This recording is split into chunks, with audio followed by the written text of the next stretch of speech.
Le cancer du sein est le type de cancer le plus répandu chez la femme, avec une moyenne d'âge de 50 ans. Il s'agit d'un cancer hormonodépendant lié à des facteurs de reproduction tels que la possiparité, c'est-à-dire avoir de moins de grossesse, une grossesse tardive au premier terme, des premières règles précoces, une ménopause tardive, un manque d'allaitement ou un traitement hormonal substitutif prolongé. D'autres facteurs de risque comprenant la génétique, comme des antécédents familiaux de cancer à un jeune âge, la précocité du cancer, les gènes de prédisposition tels que le BRCA1 et 2 et des antécédents de mastopathie à risque. Le diagnostic de cancer du sein peut être posé grâce à des examens cliniques et paracliniques. Les examens cliniques peuvent détecter un gonflement des seins, des anomalies de la peau et de mamelles telles que une rétraction, des écoulements sanglants et des lésions eczémateuses. Une lymphoadénopathie ou des métastases.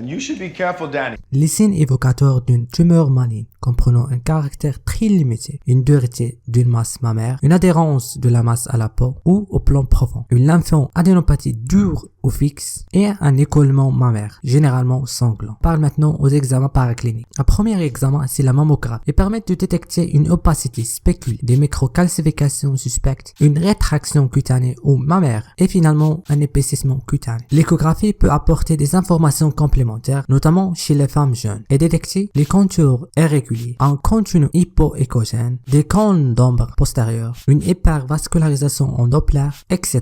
L'IRM permet d'explorer des cicatrices après une radiothérapie ou chirurgie de cancer de sein et de chercher des complications après une implantation de prothèses mammaires et de suivre les patients traités par chimiothérapie.